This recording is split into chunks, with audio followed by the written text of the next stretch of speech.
हमारे घर में कोई घटना होती है तो हम सबसे पहले किसको पकड़ेंगे? सबसे पहले तो चौकीदार को पकड़ेंगे ना, कि तुम कहाँ थे, क्यों ये घटना हो गई तुम्हारे रहते हुए, किस लिए तुमको रखा था।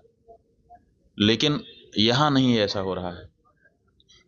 यहाँ जो है कहते तो हैं कि हम चौकीदार हैं, लेकिन चौकीदारी अगर की गई होती, हाँ चौकीदार अगर अपने काम में पक्का होता है तो उसके ऊपर आक्रमण करके उसको कोई मार दे, लेकिन फिर कहा जाता है कि इस चौकीदार ने अपना निभाया।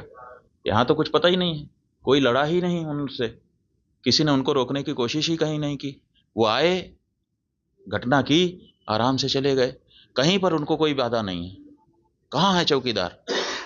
और चौकीदार के बारे में चर्चा ही नहीं हो रही है। अब कह रहे हैं हम उनको सबक सिखा देंगे, हम ये कर देंगे, हम वो कर देंगे। पाकिस्तान की धरती से आए थे। अरे भाई, पाकिस्तान की धरती से आए थे, इतनी जल्दी कैसे पता चल गया आपको? और अगर इतनी जल्दी आपको पता चल जाता है तो घटना के पहले क्यों नहीं पता चल गया? और दूसरी बात यह है कि अगर पाकिस्तान से आए तो पाकिस्तान के खिलाफ अच्छी तगड़ी कार्रवाई करिए। आप कह रहे हैं कि हम सिंधु नदी का जल रोक देंगे। आपके पास जल को रोकने या उसको डाइवर्ट करके अपने ही यहाँ, अपने ही देश में रख लेने का कोई उपाय ही नहीं है। हमने विशेषज्ञों से पूछा कि अगर हम सिंधु नदी का जल पाकिस्तान में जाने से रोकना चाहते हैं तो हमारे पास क्या व्यवस्था है। उन्होंने कहा हमारे पास कोई व्यवस्था नहीं है।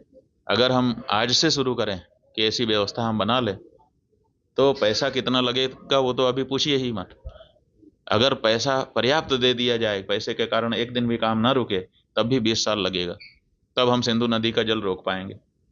तो ऐसी परिस्थिति में हम ये कह दे रहे हैं कि हम सिंधु नदी का जल रोक लेंगे। और टेलीविजन के एंकर हमने सुना, वो कह रहे थे बूंद बूंद के लिए तरसेगा पाकिस्तान, एक गिलास शुद्ध पानी नहीं मिल पाएगा, खेती नष्ट हो जाएगी, बिजली नष्ट हो जाएगी, ये हो जाएगा, वो हो जाएगा।